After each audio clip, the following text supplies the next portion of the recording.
Hello hello hello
वाला है, लेकिन जब मैं आता है यह राज सोना लगता है।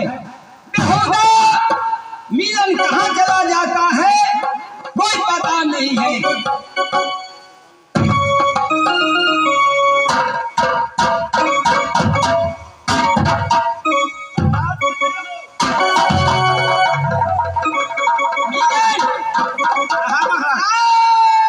तुम सही ड्यूटी बनाते हो या नहीं? हाँ महाराज ड्यूटी में थे अभी तो आप आवाज दिए हम दौड़े चले आए। जाते हो हाँ तो ठीक है, देख लो एक नंबर गेट पर तुम ड्यूटी लगाओ। ठीक यदि कोई आ जाएगा भिख मांगना तो उसे 1 किलो चावल 1.25 रुपया दे करके उसे विदा कर देना। ठीक है मैं जा रहा हूँ सेल करने के लिए। आप जाइए आराम से।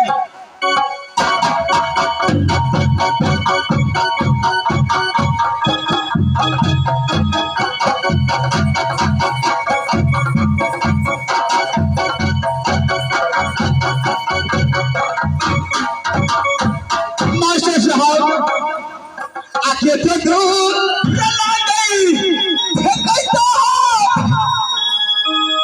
हो दिल्ली जाना हो साहब।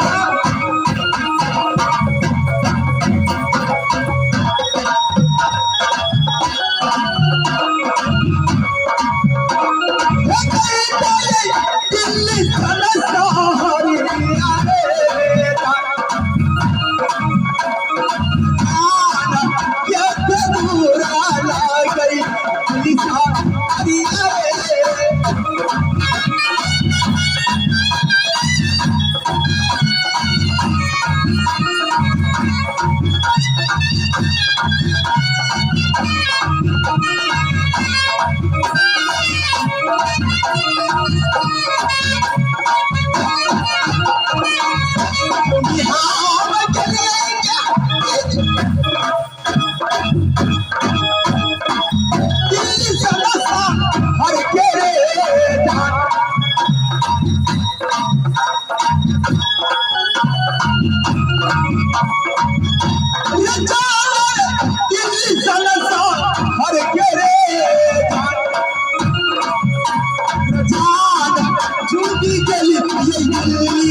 यही लग रहे सारे दिल्ली है। अरे किशोर खबीर, अरे कोई राज के कोई मंत्री है किनारे।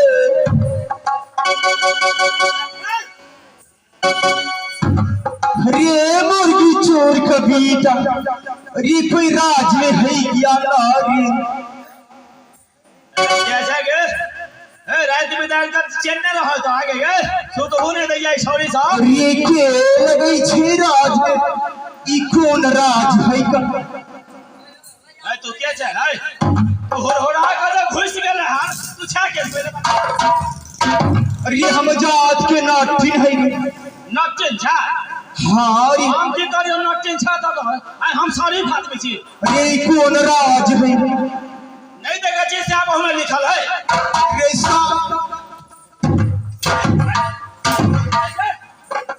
अरे साइड बोर्ड में बोले छी साइब मीना बोले छी वह दाम को से आप हमें नहीं लगे छी लिखल है। अरे यही दिल्ली राज छी। यार दिल्ली राज एक बात तो हमरा आते मारो फटाक मार तो क्या है।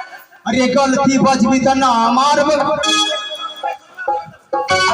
बेसी बदमाशी करबे नहीं जाने छी हम जात के नटिन छियो एहने झाड़ू मारबो तोरा बोथू बना देब।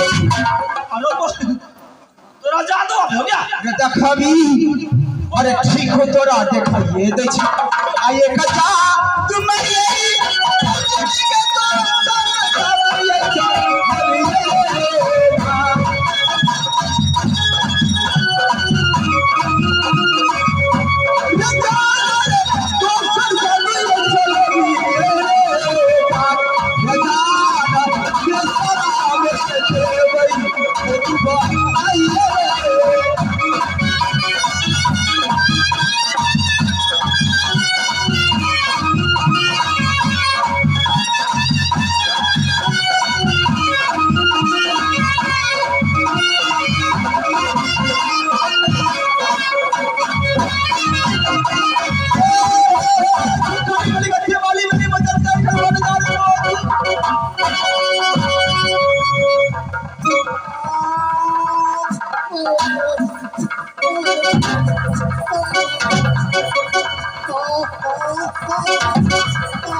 केहन चिकन ता छेली केहन चिकन ता हमारा छल ये मुर्गी छोड़ कभी तारे बड़ा निकलो गई छे कथीला बना देला बोतुए रहन अरे बकरी बना दियो बकरी ना बनोगे बकरी ना मार दूं अरे खियाने बकरी बन बकरी में की खूबी छे बकरी में ही खूबी छै जाकर हम भूखलो बजबै ता घर में जा उल्टा पुल्टा फेंक लेतै जो हमरा ज्यादा भूख लगले त और बजबै आवाज दे दे कनी में हवाई से जे बजबै त घर में की कहते मालूम हो अरे की कहतो नहीं मालूम छे कौन आज का पहले बताबै छियो कि हम जे बजबै बकरी भूख लागल होतै त हाँ अरे बोल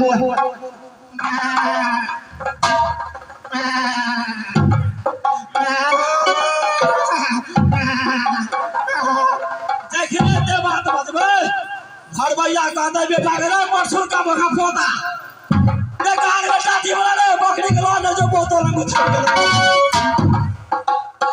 गोर लगा दे छियो बकरी नहीं बनो ना बनबी बकरी ना बकरी नहीं बनो तीगो काम कर कनी तो अपना राजा से हमारा मुलाकात करा दे आ सुन ना काम की छो अरे काम यही छे हमरे पास में एक मोहना भैंसा है हां अरे हमरे नट परदेश चल गई अभी यही बीच में हमरे भैंसा नाथ तोड़ ले अरे गांव में गईली बाबू भैया से मदद मांगली ना कोई नाथ दिल बड़ा बड़ा सुनली दिल्ली राजा के अई कारण से तोरे राज में अली है हमरे भैंसा नाथ देवे ना तोरे हम झुक झुक नाम लेबो हमरा